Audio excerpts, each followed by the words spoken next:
All right, thank you. And I have PowerPoint to get started.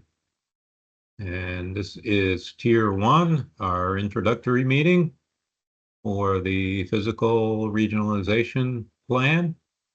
And here is the agenda. And Barb, would you like to take us through this? I will. So I am calling this meeting of the Tier 1 Physical Regionalization Working Group to order, and it's 2:10 on September 9th, 2025. I'm Barbara Neal. We are recording this meeting, and the recording will be posted to the task force webpage following the meeting. Starting with a roll call, if you could verbally acknowledge your presence when I call your name. Paul White. I'm here. Okay, and Michael Wright. I am here. All right, and we have, of course, our project management team, Rick, Dom, and Elizabeth from Televate. And it looks like Chris Pedotti has joined us from Department of Public Safety. Hi, Chris. And I think we've got everybody covered. So first order of business is approval of the agenda that you can see on your screen. Paul or Michael, any changes needed to the agenda? Not for me. Nope. Okay, we'll consider it approved then and move on. The next item would be approval of the minutes, but this is our first meeting, so we don't have any minutes to approve this time.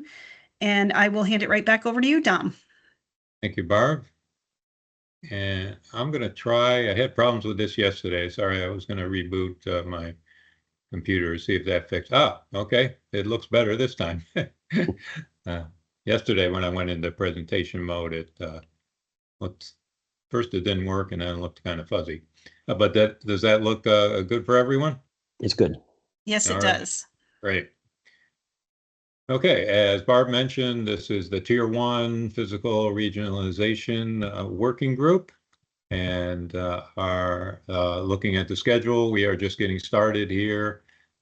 For right now, we have targeted the month of September and most of the month of October for this. We gave this one a little more time than the other working groups, thinking it was one of the more challenging ones. And we have our objective is to develop preliminary recommendations and also priorities in support of the physical regionalization plan. And shows here our task force members, which we've confirmed are all in attendance, and some potential additional stakeholders that we might consult with.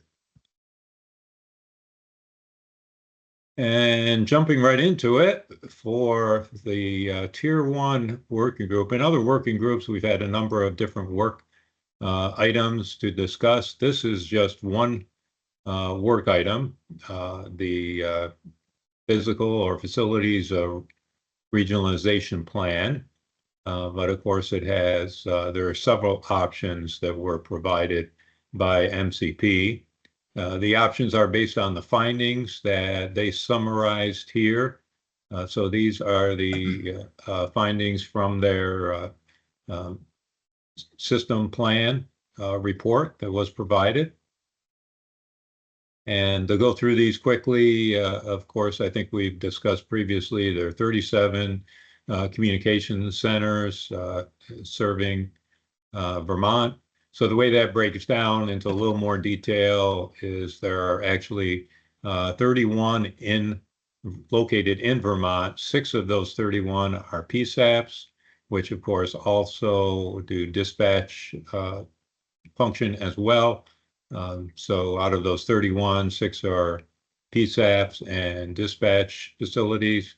The remaining 25 are dispatch only, and there are an additional 6 dispatch centers that operate outside of the state in neighboring states, but do also dispatch Vermont agencies. So that makes up the 37. The findings additional findings from MCP, 13 of the centers meet what they refer to as the regionalization benchmark criteria. And if necessary, we can go through those. Those were different criteria that MCP set out to look at in terms of size, whether or not they are 24/7 operation, also a number of other items. So they categorized those for each of the 37 dispatch centers. They also categorized the size based on equipment and personnel. They have 48 to 78%, they say, are considered either micro or small centers. And the table below shows each of those listed. So the most of them in the state fall in the small category, and there are 3 they list there in the medium category based on the number of positions. So of those 3, of course, the 2 are the VSP centers, and there's one outside the state in New York. From the interviews they performed, 11 of the communications centers indicated there's potential for expansion of their current facilities, and they said utilizing a phased approach, which is part of what they will propose. Many dispatch centers would likely merge with an existing PSAT with potentially no change in staffing due to the low call and incident volume for these agencies. Any discussion or questions on the findings? Yes, I have a recommendation. Yes, sir. So I'm thinking that because we have 2 groupings here in this table, that it might make sense to separate out the 13 to build another table that further classifies these centers. Because basically we got 2 to 6 positions and 7 to 20. The 2 to 6, I don't know, 2 small. 2 to 3 are small, and maybe 3 to 6 are medium sized. But because we say above 13, according to MCP 13, meet regionalization benchmark, I think we should know what those 13 are based on their findings. I know they're in there, so we could have another table. My thinking is just to provide more information, that we could just see in a table that might help us as we go through the process. So I'm just thinking that a more detailed breakdown and tabular form would be a benefit. Well, certainly we can provide that. If we want to look at that today, we can certainly pull up the report and look at those agencies, those 13 agencies. I'm not sure. We do have in the slide deck, we do have the various options listed, and they may include the list of those, which we'll get into soon. But if not, we can always pull up the document. I'm just offering as an option for the working Yeah. group if they'd like to see a little bit more detail. I think Yeah, that would be helpful for Certainly sure. we can do that and have that for the next meeting. We're also going to have to figure out a way to handle the out-of-state centers, because obviously we're Yeah. not going to recommend that an out-of-state center close. And based on the stakeholder feedback sessions we had, if I'm recalling correctly, the agencies that use those out-of-state centers appear to be very happy with them. And so, I don't know, that's just kind of an unknown in my mind of how to handle that piece of it. And I'm also, it struck me, I can't remember now who said it, but it was someone from New Hampshire talking about the amount of investment they've made in their infrastructure in order to serve Vermont communities. And I think we need to make sure we're acknowledging that and, for lack of a better word, respecting that, however that is evidenced, right? Yeah, I think it'd be wise, again, that table should have a breakdown, and it is in the report of what, what towns are being dispatched by those out-of-state centers. I think it'd be good to know who they are. But I think the important question going forward too, Barb, is there is a good relationship with them, whether it's a day or 20 years. They have a good Right. relationship with them, but those are also funds that are being paid that aren't coming back into the state. And I'm not suggesting or trying to suggest one way or another that we should try to correct that or change that, but that is a fact. And I don't know how much funding we're talking about, but we could estimate it, or we could, talk to some of those people about it. I don't, not, it may not be a good idea to suggest they not work with them. And of course, as you mentioned, New Hampshire has made investments, as they brought out, but, yeah, it's I don't know if that fits the mold. If it's not broke, if it's not broken, don't try to fix it. So it's going to be challenging, that one. Yeah. Agreed. Just in Barb, follow up to your comments, I think I would say probably all of the New Hampshire centers, I don't know the New York ones so well, but probably all of the New Hampshire centers have made significant investments in order to allow them to dispatch for Vermont agencies over the years. So yeah, we need to tread lightly with all of them. As far as the stakeholders being happy with the service they're getting, in many cases, I think it's probably the only option they have, or else they were burned. They were previously burned by some other dispatch center and saw the out-of-state option as the only one left to them. So, so they're happy. But I would repeat what I said the other day in the governance working group, that, I see our goal as being to build a system that is so good and so desirable that these agencies will want to come join. Yep. Not that we want to force them to leave their out-of-state dispatch centers if they're happy and getting good service. But if we provide something that's better and more cost-effective, then organically they will come our way. Yeah, all good points. Agreed. Yeah, to move on, before we get into the actual options, I thought it might be helpful to have a little bit of discussion of how we're going to work through this. I do feel this is one of the more challenging discussions that the working groups will have. This is certainly the area that received the most comments from the public and outside stakeholders when the draft document was reviewed. So thought a little bit of thought here as to the initial review of the options. The next slide will show those, the 5 different options. We may have some clarification questions for each of those. So one of the first steps might be to develop clarification questions just to make sure we fully understand it. Next, we may be able to pare it down a little bit out of the 5 options. There may be some we would consider, at least in the short term, maybe as no-go, no, not a real option for Vermont, or identify the primary candidate options that we might want to consider.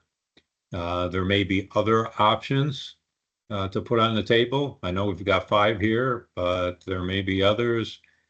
For example, throughout the project, there's been some discussion about the quote unquote New Hampshire model with a single PSAP and multiple dispatch centers, more than what's in Vermont, for example.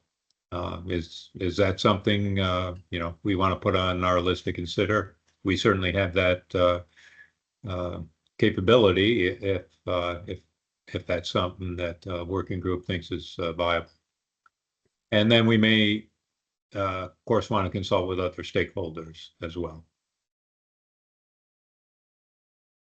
Anything else that we don't have here that you might want to consider, or are we ready to dive into the options?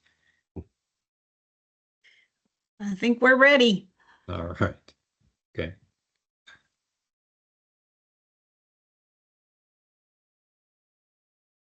Okay, as I mentioned, 5 options are presented by MCP in their final plan.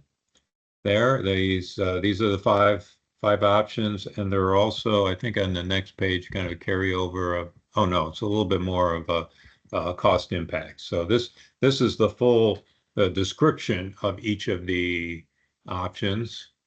So maybe it's best to, go through and make sure we understand each of these. So option 1 is to maintain the existing 6 PSAPs and to regionalize 12 dispatch centers. So I guess regionalize means we would consolidate those into other existing centers. Of course, there's 4 regional and 2 PSAPs managed by the state, as we have today. The state PSAPs in this option are recommended as a separate division of emergency communications and not under VSP as they are today. The option includes aligning intake and dispatch for police, fire, and EMS, and this seems like a common approach to each of these options that MCP has identified. And I believe that's trying to minimize the number of dispatch centers for a given town or municipality, and confirm that the various first responder agencies, police, fire, and EMS, would, in as close as possible, be able to be dispatched by the same center. So I think that gets back to the single stage dispatching versus double stage, like we've had discussions in other areas. And then finally, regionalize the in-state, the regional dispatch centers, align them with benchmark criteria findings that MCP has identified. It says, with the exception of the University of Vermont. So that last paragraph, I believe, describes how you would identify the 12 dispatch centers that would be quote unquote regionalized. So earlier we saw that 13 out of the 37 meet the criteria, and that's what's referred to there as the 8s and 9s, if you will, on the criteria. So this option regionalizes those with the exception of the University of Vermont, and they indicate that's a special case.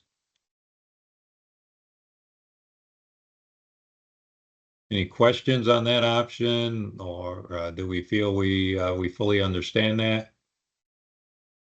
So as I recall, when we talked about the state PSAPs being a separate division of emergency communications, that was under, they would become, or the recommendation is they would become a division within the Department of Public Safety, but outside of the state police division. Is that what everybody else remembers? Yes, I believe That's- that's right. I don't remember if they specified that they would be within DPS. They would be an entity of state government. I don't remember if it was specified what agency they would necessarily fall under, but definitely not part of VSP. Right. You know what I also might be remembering is Jen Morrison spoke often, or well, spoke a few times anyway, about her plan to create a division of emergency communications within the department. So I might be making an assumption. It may be that wasn't a specific recommendation from Mission Critical, but kind of involved. I don't know where else in state government it could land really, other than within DPS, but I don't Right. remember if MCP made that recommendation or not. Right. Okay. So, and just to clarify, when it says to regionalize 12 dispatch centers, those 12 would continue to be dispatch only, not receiving 911 calls, right? I believe those 12 would go away. Is the Those 12 go, okay, recommendation here. okay. So the And so the So remaining, services- those 12 become absorbed in other okay, other dispatch centers. okay. So do in the reverse then, if whatever the number is, 37 minus 12 minus 6 minus UVM, so whatever the remainder is, that number would continue to be dispatch only centers. Right, Okay. right. I would think at least initially, and then the 911 board in the past has been open to looking at requests to become a PSAP by regionalized centers, specifically when Chittenden County was doing its most recent work to create their communications center. The board had indicated that once they're up and running, the board would look at the possibility of them becoming a PSAP. So I assume that the board would still be open to those kind of conversations. Though typically there's been a sentiment to not unnecessarily increase the number of PSAPs, right? So it might have to be considered in the whole context of things, like we're trying to minimize transfers, we're trying to do this, we're trying to do that. But I think the board would be open for that discussion anyway. Once the dust has settled, would be my thought.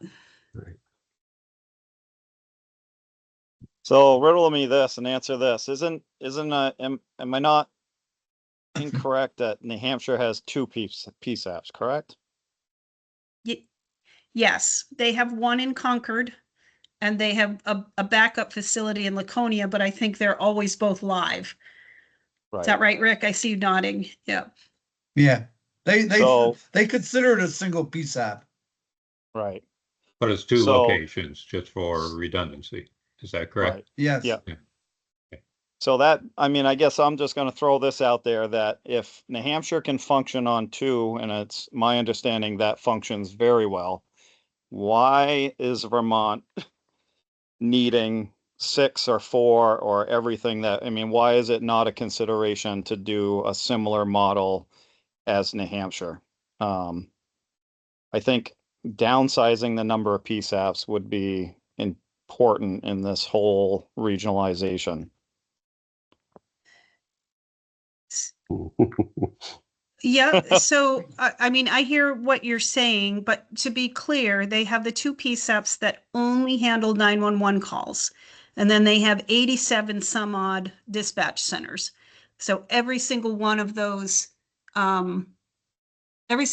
calls is a transferred call, which seems to have been a position that MCP stayed away from, right? They didn't encourage one-stage call taking, which might explain why it's not in their options. The other piece of it is, though, Probably does, right? That's probably the reason, yes. but the other piece of it could be, if you're talking about a New Hampshire model and the two PSAPs, you're talking only about 911. And this study by this task force was not 911 centric, that their job was to focus on the dispatch function. So that could be another reason why it's not front and center. I probably would have objected loudly to them doing a study of how best 911 should be operated in the state when their task was to handle the dispatch function and the questions around that. So that, I think that might explain why it's not there, Michael. But there, in other working groups, the question has come up of should it be on the table? So that gets to your point. Right. Well, I think that's true, Barb, although some of these options do adjust the number of PSAPs here. So while, you're totally correct that this study only addresses the dispatch portion, some of the options presented here does alter the PSAPs as well as I guess mostly the number stays the same. Oh no, option 5 is different number. Most of the time, most of the options are 6, although option 2, for example, is 4 state and 2 regional, as opposed to what we currently have, 2 state and 4 regional. I mean, Right. Go ahead, Paul. I agree with Michael. I mean, the thought has been in the back of my mind for the last 2 years that exactly what he said. If it works for New Hampshire, why wouldn't it work for us? And I still believe that. But if the state, when I say we, I don't mean the task force, because it's outside of our scope. But if the state of Vermont, were to go in that direction and have 2 PSAPs, in all likelihood, they're going to end up being state entities. And most likely they're going to end up being Williston and Westminster. And I think that we would have a hard time getting buy-in from a lot of local communities if we told them their only option for 911 call answering was Williston and Westminster. Right, but And what does that, I mean, that doesn't matter, right? I mean, when, I don't care if the 911, I mean, people shouldn't care if the 911 call is answered in Alaska. They With the shouldn't. technology, you know what I mean? Like with the They technology shouldn't. that we have and a reliable, real statewide CAD system that we don't have. If Right. we had that, it really doesn't matter who's answering that call. I think now is a time that we should at least explore it, because the amount of redundancy, the amount of staffing, the amount of CAD systems, computers, infrastructure, like why, it just begs that immediate question, why do we need 6 centers potentially in the state of Vermont? We don't need that much redundancy. We don't have that many 911 calls. And you look at the volume of 911 to New Hampshire to Vermont, or even I mean, there's other systems that have 1 call center and it's handled by 1 with maybe some sort of redundancy somewhere. I'm just throwing, being a little Sure. bit of devil's advocate there and kind of throwing it out there that if we're talking about this now, I think that, we should consider maybe maybe it's not 6, it's 3. Maybe we cut it in half. But 6 still going forward, 6 PSAPs moving forward to a 2045 plan just seems like it's unnecessary. so, Michael, a question for you. How does the number of PSAPs impact what we're trying to figure out here, which is the delivery of dispatch service? You could have 26 positions, which is what we have for live 911 call taking among those 6 PSAPs in 2 centers, but you still have to get those agencies dispatched to those emergencies. So I don't know that Well, the better question is, why do you need 6 centers to handle the current 911 volume in the state of Vermont? Well, you could handle it. It could be divvied up differently. You're right. The reason we have 6, or one of the reasons we have 6, would be just sort of the natural evolution, or the organic evolution, I guess you could say, of the 911 system since it began, which started with 10 PSAPs and has organically declined through the years when certain of those agencies didn't want to be PSAPs anymore. I don't ever recall a situation where the board said you can't be a PSAP anymore. It was always changed at the request of the serving PSAP. But again, this task force is not tasked with figuring out how and where 911 calls should be answered. It's tasked with figuring out how to deliver an appropriate or proper, whatever the right word is, dispatch system that integrates with the 911 system. So they have to be part of the conversation, but I would not be inclined to have that be like our opening salvo here, is that we need to change the number of PSAPs. I don't think you'll get 911 board support, although I shouldn't speak for them. I think they would feel that lies in their wheelhouse to make the decision on what communication centers should ultimately be PSAPs. Yeah, can I ask, is the real discussion not so much the number of PSAPs, but is the discussion related to separating call taking and dispatching? For example, having the PSAPs only do call taking and only dispatch centers do the dispatch, maybe with the possible exception of VSP. But is that an appropriate discussion? I guess that's what I guess that's what kind of I'm referring to. Yes. So that the two centers would be the calls taking centers. And then and then you're going to have your regional dispatch centers that are going to handle, that the call is then going to be sent to.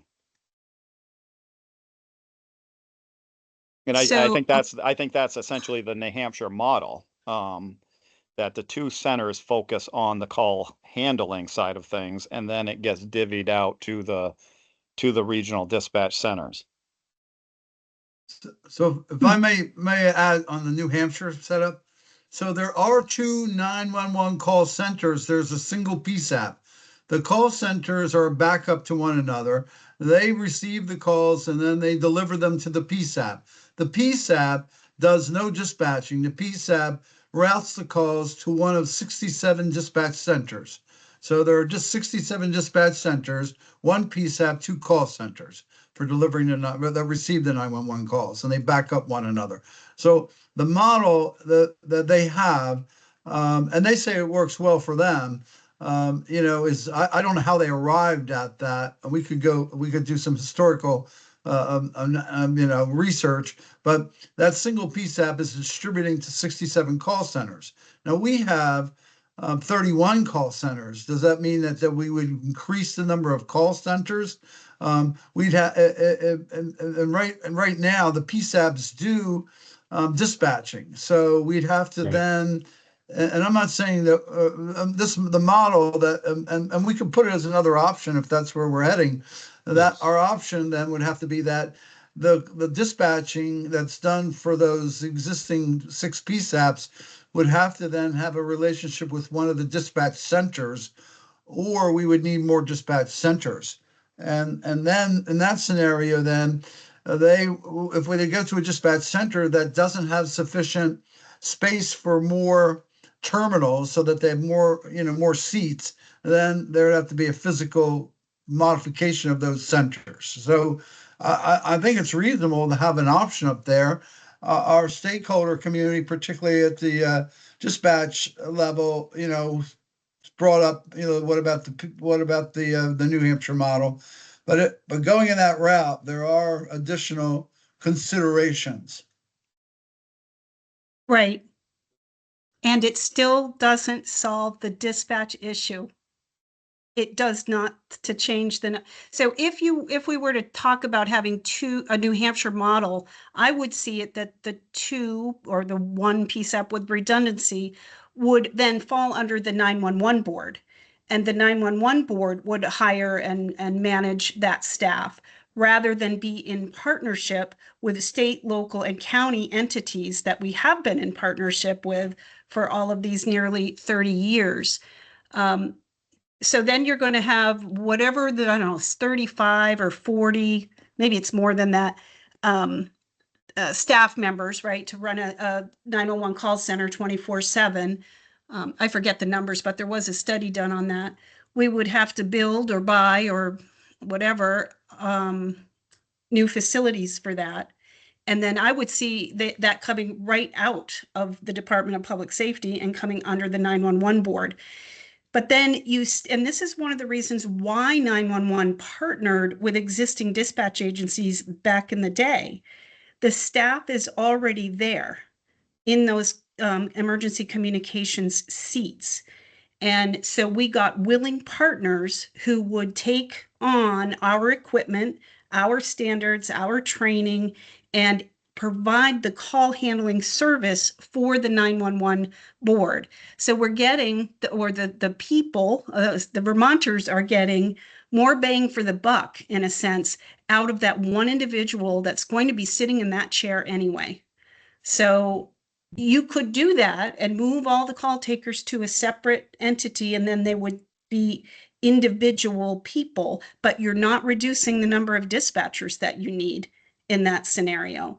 And you're not, I think you might be adding a level of inefficiency in the sense of utilizing trained emergency communicators, right? You're going to have to, I don't know what the exact number would be, but you would have more people involved than you would in a scenario where the service is shared. So I don't know. And I still am hanging on to the fact that the discussion of the PSAP, the number of PSAPs, is outside the scope of the task force's work. When you're talking specifically about who is answering the 911 calls, we need to be talking about who is dispatching those calls, regardless of how they get the information from 911. I'm hoping some of that made sense. No, we understand. It certainly makes sense. And, we're in agreement that task force focuses on the dispatch portion. But, it's difficult, and I know you've probably struggled throughout this whole project, keeping those separate, right? Right. It's difficult to keep those separate, because obviously there's substantial interface there. Right.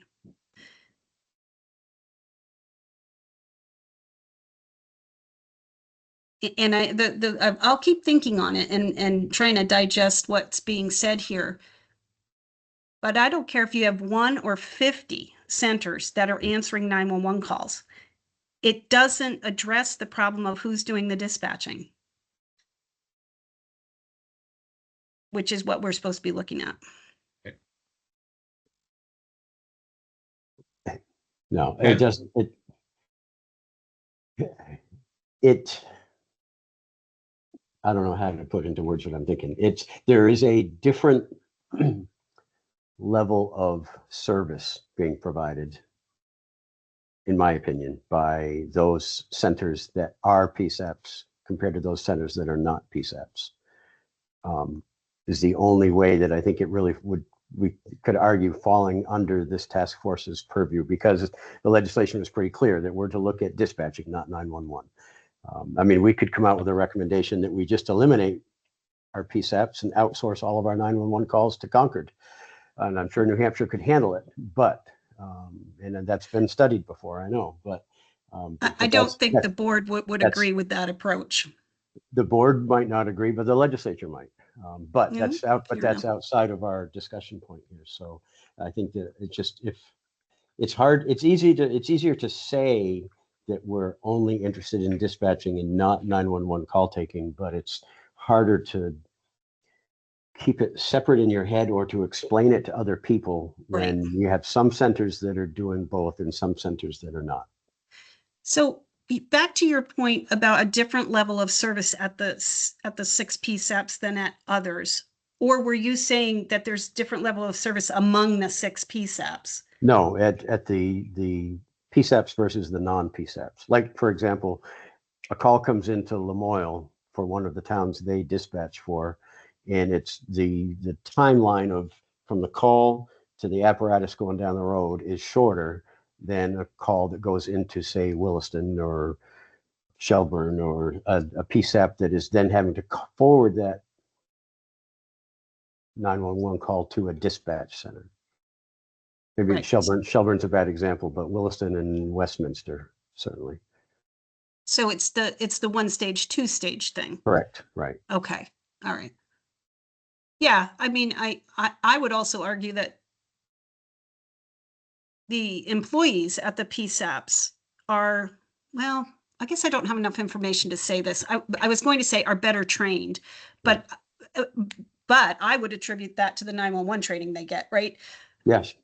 Which is Well, not fair. It was just not it's- fair because I don't know the level of all the different training programs for the dispatch function in those centers or in the other 30, some odd. So that's But not it- a fair statement for me to well, make right now.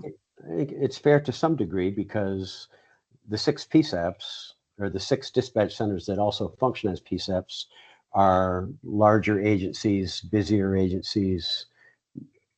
I would dare say more professional agencies than some of the dispatch only centers. Not all, but certainly some of the ones, the ones that only dispatch for themselves or maybe themselves in 1 or 2 neighboring communities. They just don't have the resources to provide the training opportunities that the bigger ones do. Mm-hmm. Okay, got it. I just wanted to make sure I understood what you were saying there. Yeah, and I would agree with that. The standard across the board and across the state is not the same at all between a primary PSAP and one that is not a PSAP. So if we're looking again to standardize statewide the entire way from the 911 call taking to all the way across, and it'd be the same way for everybody, that would, to me, think that's a goal that we're ultimately striving for, and that's not current today.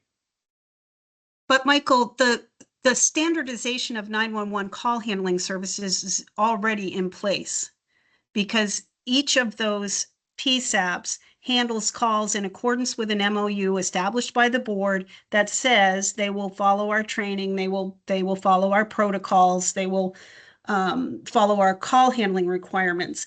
So it can be said today that regardless of where your 911 call is answered, you're getting the same level of service. Those call takers have access to the same tools and resources and all of that.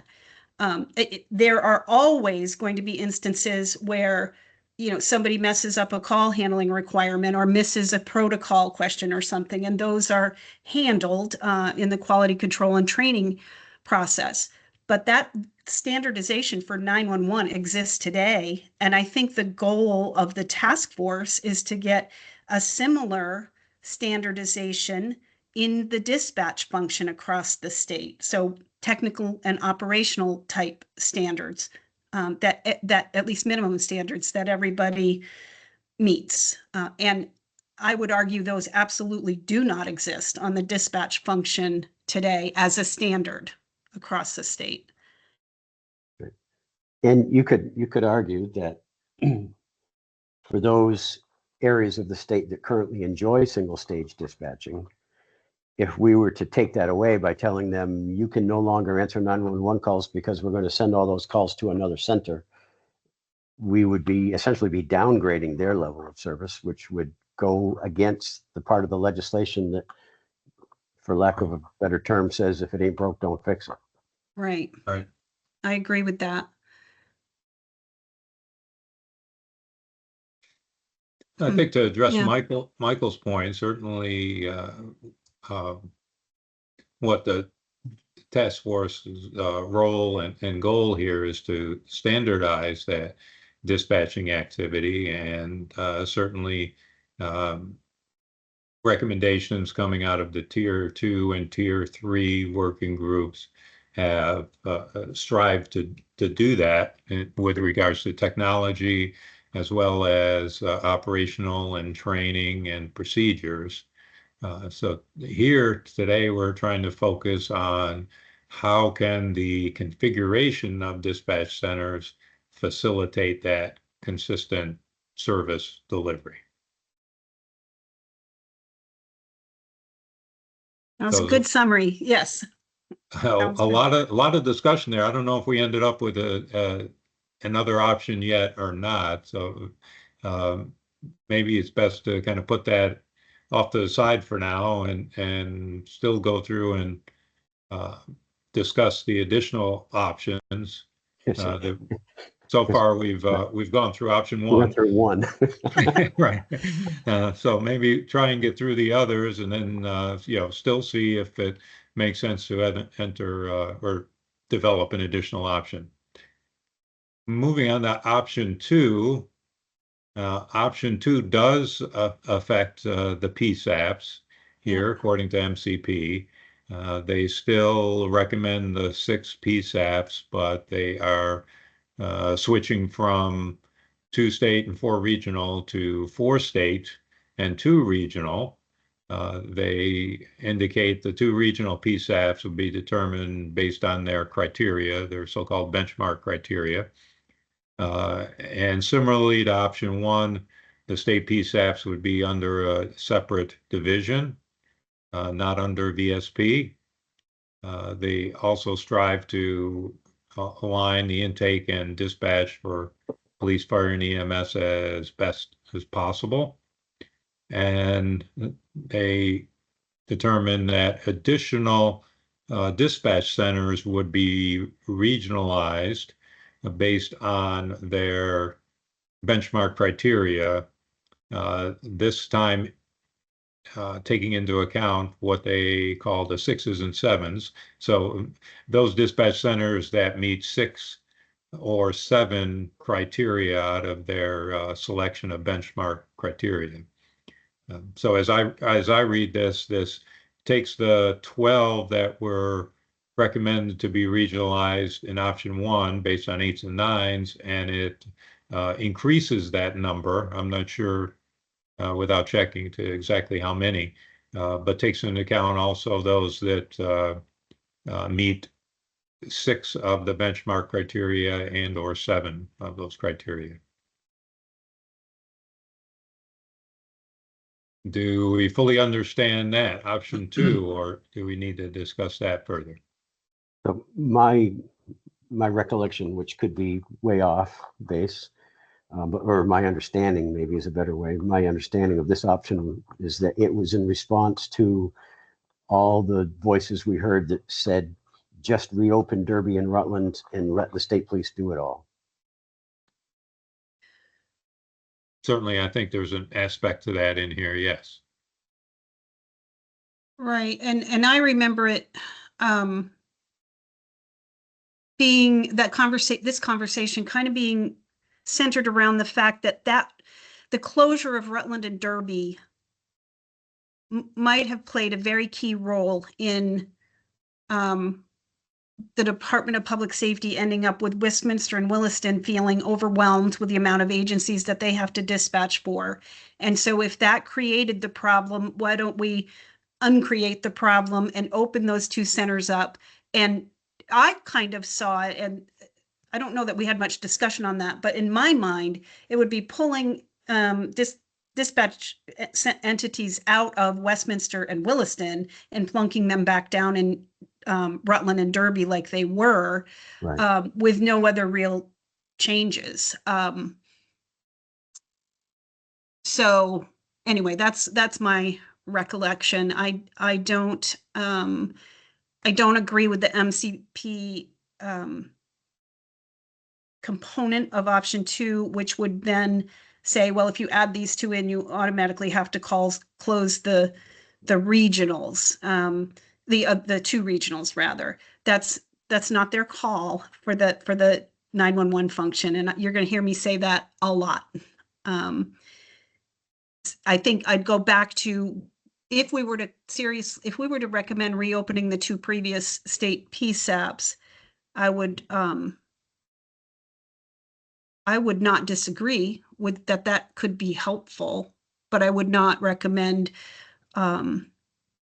removing anything having to do with the existing 911 system, unless those centers wanted to, which is a whole nother piece of this component Right. that we haven't gotten to, right? So I think option 2, with your stipulation there, Barb, leaving the PSAPs as is, I think that's essentially option 3. Right? Option 3 says maintain the existing 6 PSAPs, but going to a limited dispatch center. So there's a number that are regionalized. I think the same number that is proposed in option 2. Just the difference between 2 and 3 is 3 makes no changes to the existing PSATs. Oh, okay. Yeah, I guess I hadn't really noticed that. What did they mean? What I does don't. Yeah. limited dispatch center mean in several of these options? Limited dispatch center. That means there's limited, so they're eliminating a number of them. Oh, There's okay. So, okay, I get you. there's if I can skip ahead, I think there's a description on each of the options, and maybe it's helpful to go through that now. And this is out of their report. So we've talked about, options 1, 2, and just touching on 3. Their focus, they say, for option 1 was to strike a balance between maintaining local expertise and pursuing efficiencies, preserve the 6 PSAPs, but reduce the overall number of dispatch centers. And that they feel strengthens service alignment by co-locating or closely coordinating the 3 first responder agencies. Refocuses on regionalization by upgrading and standardizing communication centers. So that's what they feel is the option 1 focus. And option 2 is a shorter description, but aspires to, again, strike a balance between statewide management and localized service. This takes into account and reduces the number of dispatch centers further, although it really doesn't describe that here. So maybe that focus wasn't as helpful as I thought it was. Sorry about that. So if I may, could you go back to the original page you're on there, Tom? The one with the options? So my interpretation of option 2 is really we're closing 2 regional centers. We don't say which ones. And we're opening the previous Rutland and Derby centers so that we still have 6. But it doesn't go through the complexity of that change, because one of the things there is that if we close 2, that doesn't necessarily mean that the relationships of towns to centers remains the same, or they all migrate over to one of the new centers. And so creating those relationships between towns and their agencies and a PSAP, I mean, right now we're kind of geographically separated here. We'd have to reconfigure the relationships, which we could route calls and distribute them everywhere. But I got a feeling that option 2 creates, more work than obviously doing nothing. But it just seems to me that we're opening the 2 previous PSAPs, VSP PSAPs, because there had been, complaints about closing them. And that's, how long have they been closed now? 6 to 8 years or longer? It was 2015. Yeah. Right. 10 So we're years. 10 years 10 years. in. 10 And years, right. Yeah. I would think after 10 years that there's been a shift in perception here. And also, who picks up, obviously there's an additional cost to this. So who picks up the cost? Right now, the 2 regional centers are basing they're also doing some level of dispatching. So they have towns that subscribe to them and they get some fees from E911. So I just think while I understand rationale behind this, because there was conversation that we should open them, or some stakeholders said we should reopen these, I think it's complicated. And the other thing that underlies this is that a lot of the towns that complained when those 2 regions closed had to create relationships with dispatch centers because they were being dispatched by those PSAPs and they weren't paying. Right. They probably weren't paying for their service. Yeah, I think that was a big part of it from what I heard. They were I getting think it's dispatch important that we- service for free, and now they had to go out and find alternate dispatch, number one, and they also most likely had to Have to start paying. start for it. paying for it, Right. which they hadn't Right. previously. But not all though, right, Paul? Didn't many of the agent response agencies that, let's say, Derby dispatched for, many of them, I know not all, but many of them just went over to Williston, right? So you still Yeah. had, Yes, so when we, after Derby closed, everything that was in Derby migrated to Williston, including, some of the departments didn't want to be dispatched out of Williston, and so they ended up contracting with Newport right, PD. But there were, I don't know about now, but Michael can answer better than me, there were several that continued to be dispatched by the state police just out of Williston instead of Derby. But the level of service that they were getting from Williston was, basically Williston would put out the tones, and once somebody had responded and able to take over the radio at the fire station, then we were out and they were on their own to handle it. whereas when it was in Derby, they would get like the more full service Yes. dispatch Yeah. experience, if you will. Right. Okay. But Paul, what you said was the other flip side of the coin that I was going to bring up. We don't know the radio, the LMR, and paging relationships between a PSAP and who it dispatches to. We'd have to, ensure that's going to work no matter what we did. So that's another, technical consideration that has to be put in place. Right. I mean, my understanding is that most of the fire departments in the kingdom have entered into some kind of an agreement with Newport. I don't know that for a fact. But like, for example, the police department, like Lyndonville PD is still dispatched, I think, I take that back. When I left, they were still dispatched by Williston and not happy about it. St. J offers dispatching.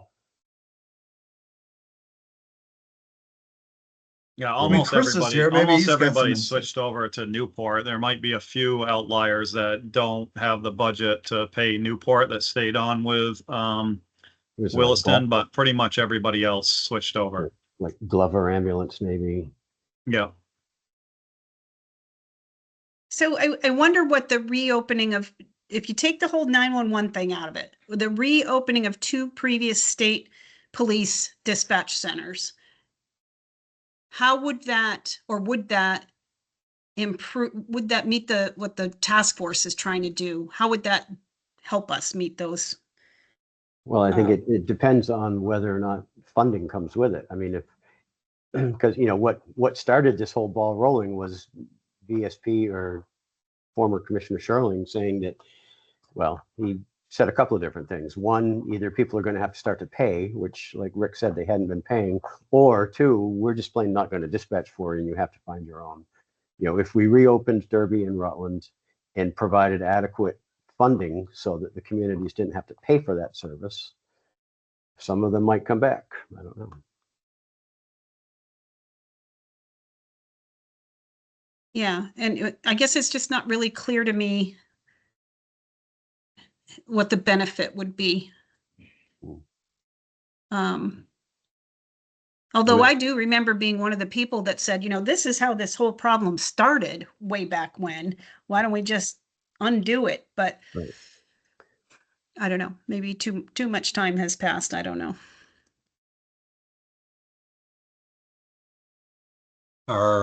Do we feel we're clear with option 2 and option 3 and the differences there? I'm not really sure what option 3 does other than just tell some of the smaller dispatch centers you have to close and go somewhere else. Well, option 2 does that same thing. Yeah. I think to the same level in terms of regionalizing the same number of dispatch centers. I think the primary difference is on the PSAP side. Right. Yeah, which, when you look at the option 3 and option 1 are almost the same, except there's a greater number of regionalizations, I guess, or Correct. yeah, okay. Yes. It's just varying degrees of how small are we, how low on the pecking order are we going to go of the dispatch centers at what's the point at which we tell them, okay, you're below a certain benchmark, therefore you must close. Right, right. Yeah, the difference between 1 and 3 is, yeah, how high up on that list Yeah. do you go? Yeah.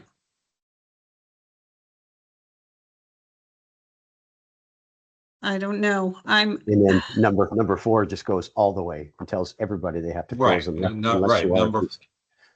right, exactly, Paul. Number 4 essentially goes all the way and eliminates all the dispatch centers with the exception of those that they see are special case, Mad River and University of Vermont. Unless self-funded and subject to state policy, operations, and technical require. What does that mean? No regional PSAPs, take out all the middle language, unless self-funded and subject to state policy. I would have to research that, but I think that's referring to those two, Mad River and University of Vermont. And I'd have to research to determine what those, what is the special case there that they're considering. I mean, We can do that. I may be wrong, but I would interpret that as, okay, say, for example, if the Chittenden County group had gotten off the ground, or if, pick maybe Hartford, we don't want to close. We don't want, well, Hartford's a bad example because it is a PSAP. So say, Right. Montpelier Dispatch. If Yep. Montpelier says, we don't want to close and just get rolled into one of your 6 PSAPs, we want to continue doing our own thing, then they could be allowed to do so as long as they're self-funded. They pay their own way. They're not going to get any money from the state. Yeah. Right, And they agree to be subject to whatever policies we come up with. right. Right. So that the callers and the responders are, the public's getting the same level of service. Same level of service, right? Um, And that certainly makes sense. I'm just not sure why they singled out those two right. without having to check into that. I'm just going to be really blunt here. We're insane if we think we're going to be able to tell Burlington, South Burlington, Montpelier, Brattleboro. I'm trying to think of all the other communities that serve like. Yeah, Bennington, St. John's. They're not. There's no way this will fly to tell them that they have to close, and I don't think it's really good for the state anyway. No, we wouldn't tell them they have to close. What we would tell them is, we're providing a statewide CAD, and we're providing all this radio infrastructure, and we're providing all of these bright, shiny objects that are free of charge to those who fall under our 6 PSAPs. If you want to do your own thing, that's fine, but you got to develop your own. Right. Okay. Yeah, that's a good point. So under that model, do the towns pay? Because right now they don't pay the VSP dispatch centers. They pay all the other 4 regional centers, and they pay, they if they're dispatched from there, and they pay all the dispatch centers. So if we go in that model, we like I mentioned earlier, there's other attributes that we have to give consideration to. Well, because if whatever we recommend, we're gonna have to have a funding model to support it. Well, right. Of course, that falls under a different working group, but I think the intent is that in the end, wherever the end is, whether it's 2 years, 10 years, 50 years down the road, in the end, everybody pays the same. What that looks like, I don't know, but right now, some pay, some don't pay. Some are self-funded, some just get a free ride on everything. And the ultimate goal is that everybody pays something to establish equity between all the different communities. But it's. Oh boy, it's a lot to digest here. It is. And option 5 is, as I see it, similar to option 4, in that all the regional dispatch centers have been regionalized or absorbed by the PSAPs, with the exception of those two that we discussed, except now there's a different number of PSAPs as they're based on more of a county county division or county boundary. They show 8 here. I'm not sure how that number was arrived at. Yeah, and what's a primary versus a secondary? Right. I mean, in the lingo of 911, I mean, back in the day, a secondary PSAP was a dispatch center to which we sent the alley printout, right? Or we were electronically connected to them to send some bit of data. Now, when I hear secondary PSAPs, in many contexts, they are just referring to dispatch centers, and they're calling them secondary PSAPs. I guess I would need to learn a little bit more about option 5 because I'm not sure how they're coming up with the 8 again. But I'm really still focused on option 1, quite frankly, and I'm not even sure that I support it in its entirety. Let me see if there's more discussion on option 5 that would help us here in the summary.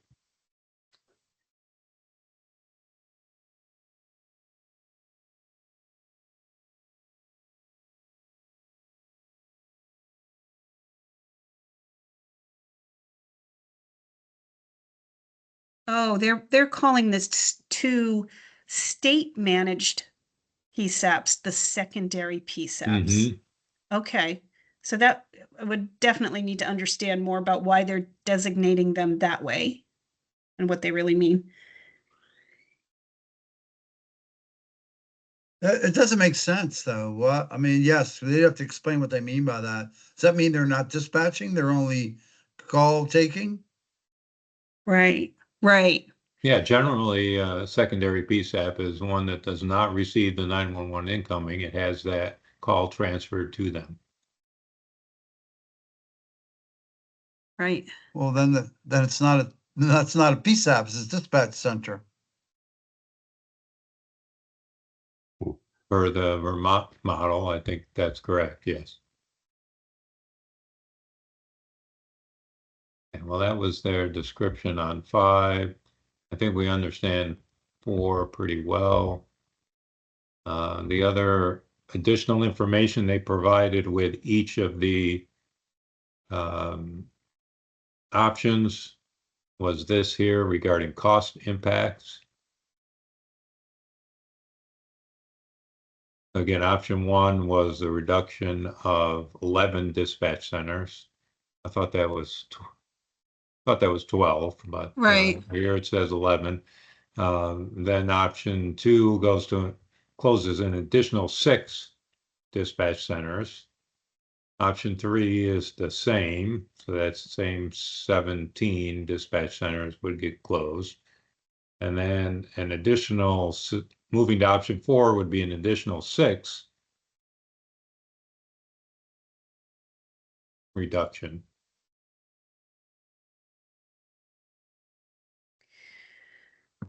I'm just looking at the time here, and Yes. Yeah. I know, Chris Pedoti, you always get pushed to the very last minute of the agenda here. So I'm just going to ask, Chris, do you have, since we don't have any other members of the public on here, do you have anything you'd like to add to this conversation before we move on to next steps and scheduling the next meeting? Yeah, no, thanks, Barb. But I don't probably want to get in the weeds. I probably have too much to say. You know, I think that this topic is just so, it is so difficult, and there's so many ways to look at it. Yes, I could spend an hour literally talking. I made a bunch of notes, and I'm sure at some point in subsequent meetings, I'll bring up a couple of things, you know, to bring up, but I don't want to hold us up, or hold you guys up any further. So, but thank you. Okay, well, you can tell already that there'll be lots more of these meetings of this working group. So, okay, so hopefully I won't get in too much trouble, Paul, for jumping around on the agenda, but Not by me, you won't. okay. Barb, Yes, yes, Michael. would it be appropriate to ask if Christian would be willing to send those notes to the task force?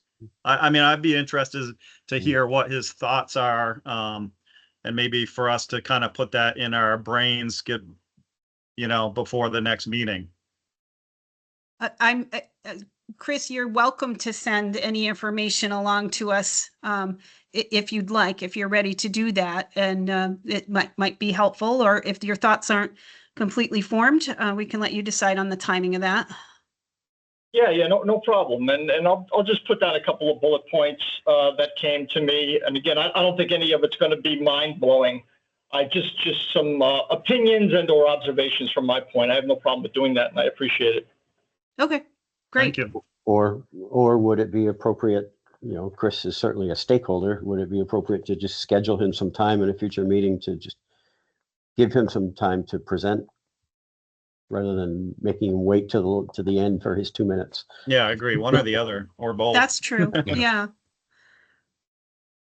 Like I said, I'm good either way, whatever works for all of you, obviously.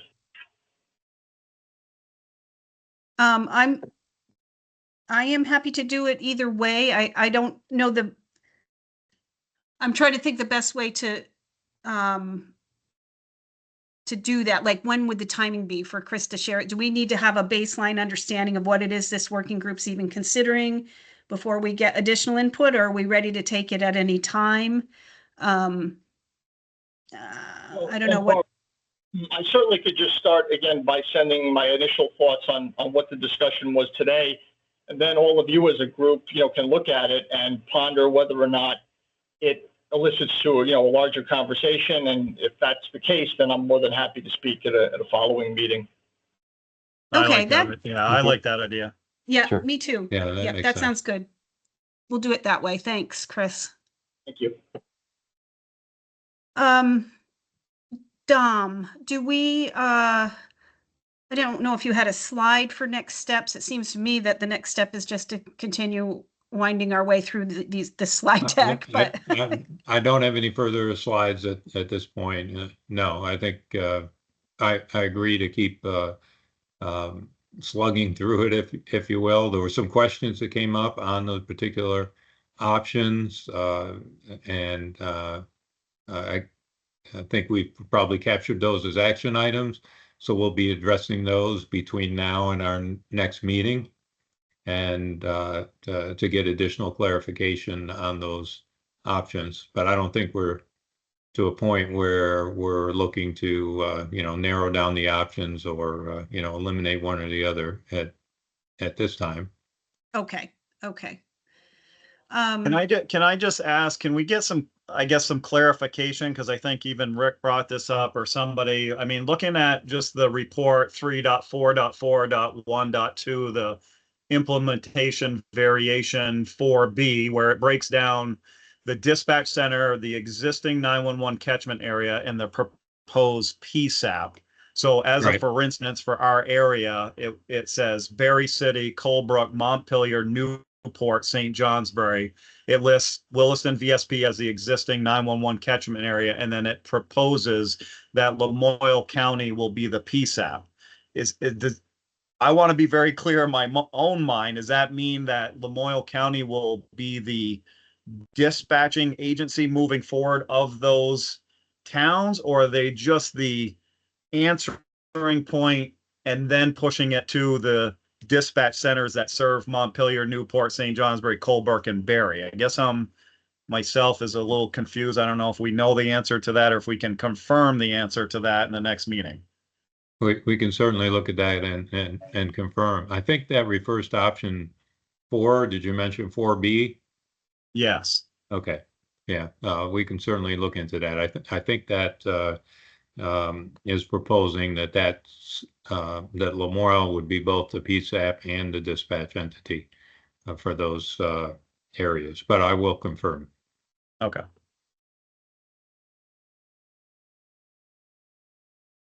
Yeah, we're gonna need a lot of mapping along the way for this to see whatever we could, if we could figure. Yeah, because it's important, because if we are gonna recommend closing any centers, then we'd have to, provide some recommendations on where they might better align with, both operationally and communication wise, the radio and paging. So, Right. yeah, there's a lot of work here. But by the way, Mhm. Dom, and Dom has put together a lot of mapping of this. So we, we're have capabilities of mapping whatever regionalization schema that, we might be interested in seeing what it physically looks like. Right. Yeah. Right. Once we get down the road and want to take a closer look at any of the options, we're happy to do that. Okay. All right. Should we look to our calendars to see about a next meeting? I am looking at next Tuesday, which is actually, I need to get off next Tuesday. That's not going to work for me. Monday at 1 could work for me, the 15th.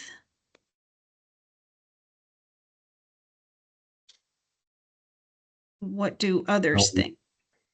No? I would we had this discussion yesterday in governance. The only way I could do Monday is if it was late in the day, Oh, that's right. Yep. end of the Okay. day. Well, why don't we look then to, what about Wednesday? There's no I'm regular task force meeting that day. Right. I'm out of town on Wednesday, but I could prepare things and Rick and Elizabeth can handle it if that works well for everybody else. What are, Wednesday, Thursday, and Friday, I'm pretty open. All 3 days. So. I could do, let's see. Wednesday. Wednesday, I'm quite open. Thursday, I would be open at, oh, no, I don't. I've got to be at joint fiscal. I could be open like 9 o'clock or so on Thursday morning, and most any time except the 10 to 11 hour on Wednesday. What day are we talking about? Wednesday, Wednesday or Thursday next week, 17th or 18th.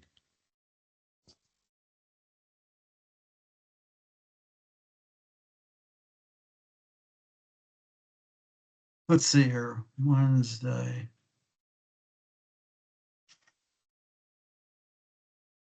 I'm sorry, did Michael, I think Paul, you said Wednesday or Thursday was wide open, but did we hear from Michael? I can, Wednesday is wide. Thursday, we have a meeting scheduled, don't we? Or no? I showed No. something on, no? No. No, Oh, there's a governance meeting Tuesday. different task force. Oh my God. So many meetings. Yeah, Thursday could be morning or after 2. Or wide open Wednesday.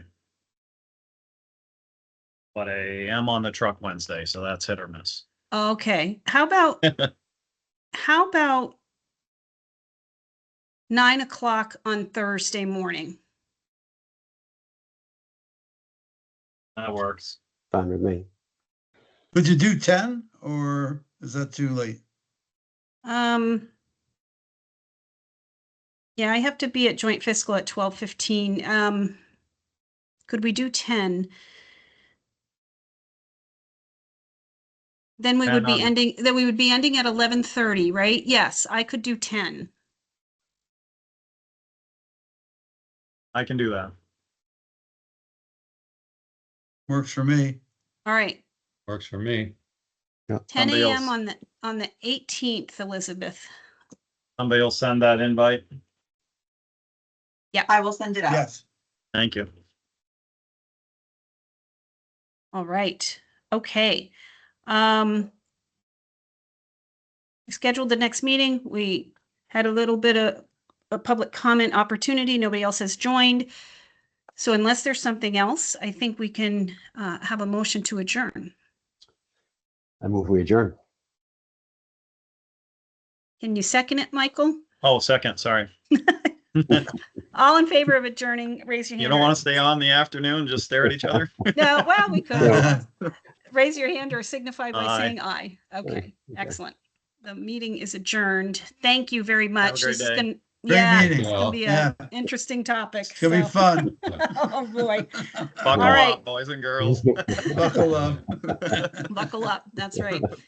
Okay, All thank right, you. Have a good one, everyone. Bye.